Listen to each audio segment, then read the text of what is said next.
अस्सलाम वालेकुम जी।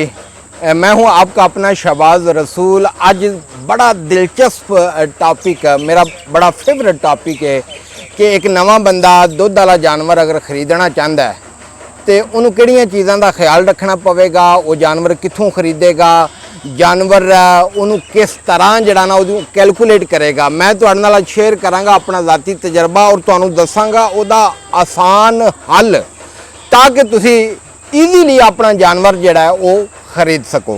सब तो पहला अगर तुहाडे कोल तजर्बा कोई नहीं, जानवर की पहचान कोई नहीं, तुसी जानवरों के बारे च ज़्यादा इलम नहीं रखते, तो सब तो पहला एक गल नोट कर लो कि तुसां कदी भी मंडी तो जानवर नहीं खरीदना, तुसां कदी भी मंडी वाल रुख नहीं करना। तुसी वजह पूछोगे शहबाज साहब इसकी वजह की है।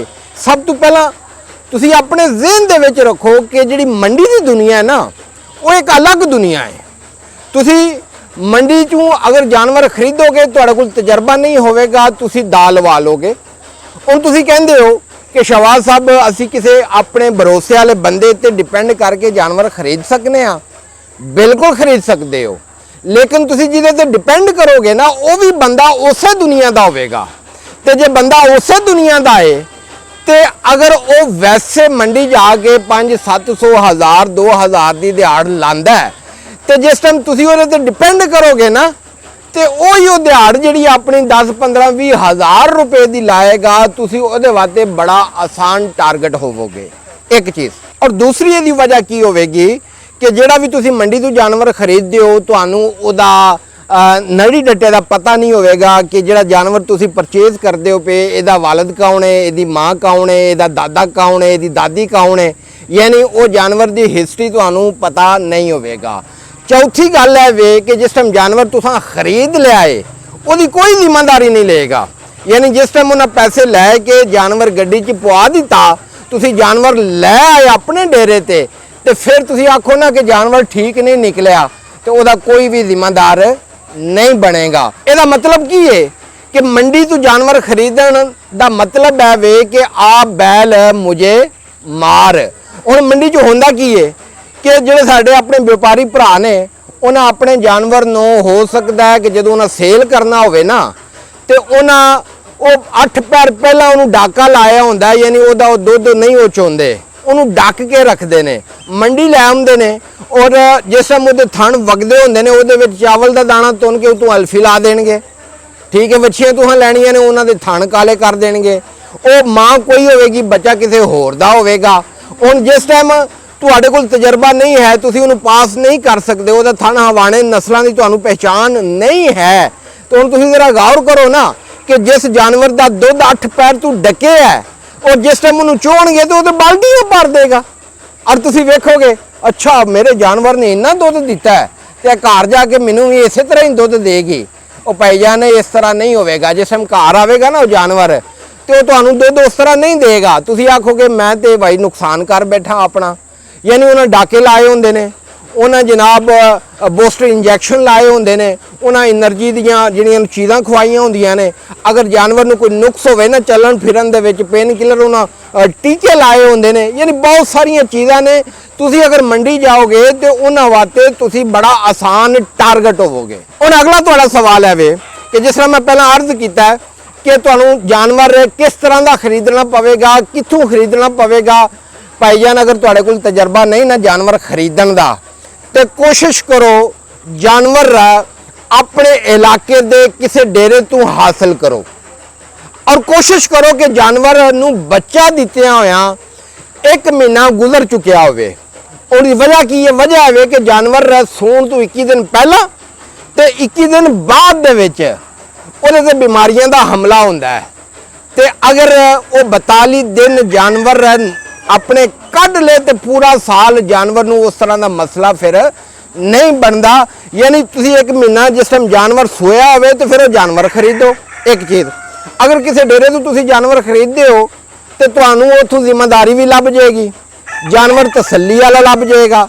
फिर उत्थे की होवेगा कि कम अज़ कम वो प्यो दादे का वो दसणगे कि यार इहदी माँ साडे कोल खलोती है, उहदी बच्ची है, उहदी दादी है फलां खलोती है, ਇਹ ਜਿਹੜਾ ਨਾ ਇਹਦਾ ਵਾਲਿਦ ਫਲਾਹ ਹੈ, ਯਾਨੀ ਉਹਦੀ ਹਿਸਟਰੀ ਵੀ ਤੁਹਾਨੂੰ ਲੱਭ ਜਾਏਗੀ, ਜ਼ਿੰਮੇਦਾਰੀ ਵੀ ਲੱਭ ਜਾਏਗੀ। ਅਗਰ ਡੇਰੇ ਤੋਂ ਤੁਹਾਨੂੰ ਜਾਨਵਰ 5-7 ਹਜ਼ਾਰ ਰੁਪਏ ਮਹਿੰਗਾ ਵੀ ਲੱਭਦਾ ਹੈ ਤੇ ਉਹ ਮਹਿੰਗਾ ਨਹੀਂ ਹੋਵੇਗਾ। ਫਿਰ ਉਹ ਜਾਨਵਰ ਚੂੰਕਿ ਤੁਹਾਡੇ ਆਪਣੇ ਇਲਾਕੇ ਦਾ ਹੋਵੇਗਾ, ਤੁਹਾਨੂੰ ਜਾਨਵਰ ਪਰੇਸ਼ਾਨ ਨਹੀਂ ਕਰੇਗਾ, ਯਾਨੀ ਉਹਦਾ ਜਿਹੜਾ ਨਾ ਉਹ ਐਟਮੋਸਫੀਅਰ ਚੇਂਜ ਨਹੀਂ ਹੋਵੇਗਾ, ਉਹਦੇ ਤੇ ਉਸ ਤਰ੍ਹਾਂ ਬਿਮਾਰੀਆਂ ਹਮਲਾ ਨਹੀਂ ਕਰਨਗੀਆਂ। ਯਾਨੀ ਨੋਟ ਕਰ ਲਓ ਕਿ ਜਾਨਵਰ ਖਰੀਦਣਾ ਹੈ ਤੇ ਆਪਣੇ ਇਲਾਕੇ ਦੇ ਵਿੱਚੋਂ ਮਜ਼ਾਫਾਤ ਦੇ ਵਿੱਚੋਂ ਮੁਸਲਿਮ ਡੇਰਿਆਂ ਦਾ ਚੱਕਰ ਲਾਓ ਤੇ ਉੱਥੋਂ ਜਾਨਵਰ ਤੁਸੀਂ ਜਿਹੜਾ ਨਾ ਉਹ ਖਰੀਦੋ। ਹੁਣ ਆਸਾਨ ਕੁਲੀਆ ਕੀ ਹੈ, ਮੈਂ ਤੁਹਾਡੇ ਨਾਲ ਉਹ ਸ਼ੇਅਰ ਕਰਨਾ ਜਿਹੜੀ ਤੁਹਾਡੇ ਗੱਲ ਹੈ ਇੱਕ ਨਵੇਂ ਬੰਦੇ ਵਾਸਤੇ ਕੰਮ ਆਵੇਗੀ। ਵੇਖੋ ਇੱਕ ਜਾਨਵਰ ਹੈ ਨਾ, ਮੈਂ ਗੱਲ ਕਰਨਾ ਗਾਂ ਦੀ ਨਸਲਾਂ ਦੇ, ਮੈਂ ਇਹ ਡਿਸਕਸ ਨਹੀਂ ਕਰ ਰਿਹਾ, ਗਾਂ ਦੀ ਗੱਲ ਕਰਨਾ।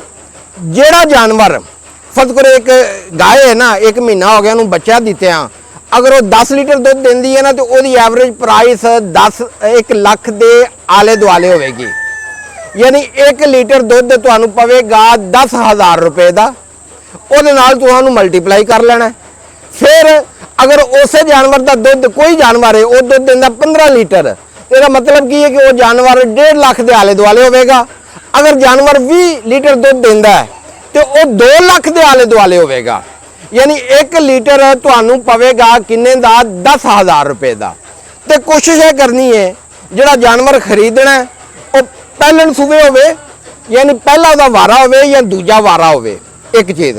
ਦੂਜੀ ਕੋਸ਼ਿਸ਼ ਇਹ ਕਰਨੀ ਹੈ ਕਿ ਉਹਦੇ ਪਿੱਛੇ ਬਛੜੀ ਹੋਵੇ, ਯਾਨੀ ਫੀਮੇਲ ਉਹਦੇ ਪਿੱਛੇ ਜਾਨਵਰ ਹੋਵੇ, ਤਾਂ ਕਿ ਅੱਗੋਂ ਤੁਹਾਡੇ ਸਿਸਟਮ ਦਾ ਹਿੱਸਾ ਬਣ ਸਕੇ, ਤੁਹਾਨੂੰ ਉਹ ਫਾਇਦਾ ਦੇ ਸਕੇ। ਉਹਦਾ ਥਣ, ਹਵਾਨਾ, ਉਹਦੀ ਸ਼ਕਲ, ਸੂਰਤ, ਨਸਲ, ਹਰ ਚੀਜ਼ ਨੂੰ ਚੈੱਕ ਕਰਕੇ ਅਗਰ ਉਹ ਜਾਨਵਰ ਤੁਹਾਨੂੰ 2, 4, 5, 7 ਹਜ਼ਾਰ ਮੇਰੇ ਕੁਲੀਏ ਤੂੰ ਮਹਿੰਗਾ ਵੀ ਲੱਭਦਾ ਤੇ ਉਹ ਮਹਿੰਗਾ ਨਹੀਂ ਹੋਵੇਗਾ, ਕਿਉਂਕਿ ਉਹਦੀ ਜ਼ਿੰਮੇਵਾਰੀ ਉਹਨਾਂ ਦੇ ਕੰਨਿਆਂ ਤੇ ਆਇਦ ਹੋਵੇਗੀ, ਉਹਦੀ ਹਿਸਟਰੀ ਤੁਹਾਡੇ ਕੋਲ ਹੋਵੇਗੀ, ਤੁਹਾਨੂੰ ਦਾ ਨਹੀਂ ਲੱਗੇਗਾ। ਜਦੋਂ ਵੀ ਜਾਨਵਰ ਲੈਣਾ ਹੈ ਤੇ ਕੋਸ਼ਿਸ਼ ਕਰੋ ਆਪਣੇ ਆਲੇ ਦੁਆਲੇ ਕਿਸੇ ਡੇਰੇ ਤੋਂ ਖਰੀਦੋ। ਇਸ ਤੋਂ ਇਲਾਵਾ ਗੱਲ ਬੜੀ ਅਹਿਮ ਨੋਟ ਕਰ ਲਓ ਕਿ ਕਦੀ ਵੀ ਜਾਨਵਰ ਦੀ ਖਰੀਦਾਰੀ ਦੇ ਵਿੱਚ ਕਾਲ ਨਹੀਂ ਕਰਨੀ, ਯਾਨੀ ਜਲਦੀ ਨਹੀਂ ਕਰਨੀ। ਬਈ ਮੈਂ ਹੁਣ ਆਪਣਾ ਜ਼ਿਹਨ ਬਣਾ ਲਿਆ, ਮੇਰੀ ਜੇਬ 'ਚ ਪੈਸੇ ਨੇ, ਹੁਣ ਮੈਂ ਲਾਜ਼ਮੀ ਜਾਨਵਰ ਲੈ ਕੇ ਜਾਣਾ ਹੈ। ਭਾਈਜਾਨ ਆਪਣੀ ਕਾਲ ਵਾਸਤੇ ਤੁਸੀਂ ਆਪਣੇ ਅਗਲੇ 2 ਸਾਲ ਜਿਹੜੇ ਨੇ ਉਹ ਖਰਾਬ ਕਰ ਲੋਗੇ। ਇਸ ਵਾਸਤੇ ਕਦੀ ਵੀ ਕਾਲ ਜਾਨਵਰ ਦੀ ਖਰੀਦਾਰੀ ਦੇ ਵਿੱਚ ਨਹੀਂ ਕਰਨੀ। ਅਗਰ ਜਾਨਵਰ ਦੀ ਪਹਿਚਾਣ ਦੇ ਵਿੱਚ, ਤਜਰਬੇ ਦੇ ਵਿੱਚ ਤੁਹਾਡੇ ਕੋਲ ਉਹ ਨਹੀਂ ਚੀਜ਼ਾਂ ਹੈ ਤੇ ਕੋਸ਼ਿਸ਼ ਕਰਨਾ ਕਿ ਕਦੀ ਵੀ ਪਿਓਰ ਜਾਨਵਰ, ਨਸਲੀ ਜਾਨਵਰ ਜਿਹੜਾ ਉਹ ਕਹਿਣਗੇ ਬਈ 25, 30, 35 ਲੀਟਰ ਦੁੱਧ ਦਿੰਦੀ ਹੈ, ਉਹਦੇ ਨੇੜੇ ਨਹੀਂ ਜਾਣਾ। ਵਜ੍ਹਾ ਕੀ ਹੈ ਕਿ ਤੁਹਾਡੇ ਕੋਲ ਤਜਰਬਾ ਕੋਈ ਨਹੀਂ। ਜਿਸ ਸਮੇਂ ਤੁਸੀਂ ਆਪਣੇ ਡੇਰੇ ਤੇ ਲੈ ਕੇ ਆਓਗੇ ਉਸ ਤਰ੍ਹਾਂ ਦਾ ਮਾਹੌਲ ਨਹੀਂ ਦੇ ਸਕੋਗੇ, ਉਸ ਤਰ੍ਹਾਂ ਦੀ ਖੁਰਾਕ ਨਹੀਂ ਦੇ ਸਕੋਗੇ, ਤੁਸੀਂ ਉਸ ਕੋਲੋਂ ਉਸ ਤਰ੍ਹਾਂ ਦੁੱਧ ਨਹੀਂ ਲੈ ਸਕੋਗੇ। ਜਾਨਵਰ ਕੋਲੋਂ ਦੁੱਧ ਲੈਣਾ ਇੱਕ ਸਮਝੋ ਕਿ ਤਜਰਬਾ ਤੇ ਸਾਇੰਸ ਦੋਵਾਂ ਦਾ ਮਜਮੂਆ ਹੈ, ਤੇ ਜਾਨਵਰ ਕਦੀ ਵੀ ਪਿਓਰ ਨਹੀਂ ਲੈਣਾ। ਬਾਕੀ ਦੁਆਵਾਂ 'ਚ ਯਾਦ ਰੱਖਿਆ ਜੇ, ਮੈਂ ਤੁਹਾਡੇ ਵਾਸਤੇ ਇਹ ਸਾਰੀ ਕੋਸ਼ਿਸ਼ ਕਰਨਾ ਤੇ ਕਮ ਅਜ਼ ਕਮ मैं भी एक फार्मर हाँ, तो कोशिश करा करो अल्लाह लियो ये वीडियो ते अपने कमेंट्स दे छड़िया करो, लाइक कर छड़िया करो, इनू शेयर कर छड़िया करो, इन्ना तो कर सकते हो ना। तो दुआवां च याद रखिया जे, अल्लाह ताला तुहाडा ते मेरा हामी नासर होवे। अस्सलाम वालेकुम व रहमतुल्लाहि व बरकातुहू।